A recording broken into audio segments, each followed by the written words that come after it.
La ilaha illallah Muhammad Rasulullah. My wife is Christian, and if she wants to go to Sunday service, would it be permissible to go with her to support her and give her company without engaging in any of the rituals? The basis is that one does not attend the religious services of others, right? However, allowing one's wife to go, or even dropping her off, even dropping one's spouse off, there's difference of opinion amongst the scholars. In the Hanafi school, it's not impermissible, because what you are doing is a permissible act, right? But attending is a problem, right? Because we do have a sense of what is, the Prophet, peace and blessings be upon him, was sent with the final revelation. And this is al-haqqul mubin. It is clear truth. And we, like any religious tradition that respects itself, does believe that this is the truth. And we have certainty in the truth of the Quran as revelation preserved, and in the truth, the veracity of the Prophet ﷺ and his teachings and their preservation. Right? So it's a serious matter, right? And each of us should take the time to learn about why we are Muslim and what that means and entails.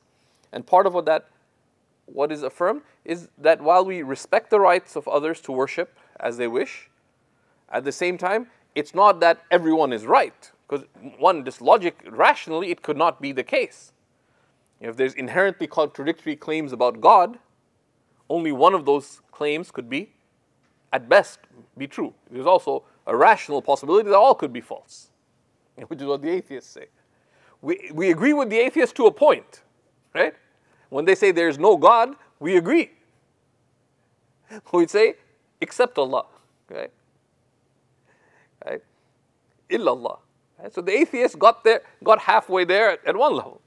But we respect the rights of others to worship.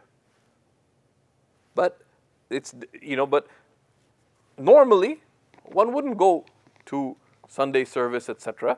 Right? One drops the person off, picks them up as needed, etc. If there's some occasion, then one can attend. Right? If, for example, you're on the board of a masjid and you need to attend as representing the Muslim community, for example, or some kind of interfaith dialogue. There's certain parameters where it's permitted. Or let's say there was a catastrophe and there's a service taking place and people of different faiths are present. So those kinds of things the ulama have looked at and said those are fine. But to go for Sunday service, for example, or the special occasion, no. Those things one would not, because we do have a clear sense of what is true and what is not true. And I would recommend, for example, reflecting on Surah Al-Kafirun, right, which has both a delineation of the boundaries between Iman and non-Iman, between faith and disbelief, but at the same time respecting that limit as well. So that's something that we would recommend, that we would discourage going, but one can drop off, pick up, and if there are someone dies, for example, a neighbor, a family member, whatever, one can attend there out of giving the social courtesy and respect. But beyond that, one wouldn't, especially if something is repeated. Wallahu a'lam. La ilaha illallah Muhammad Rasulullah.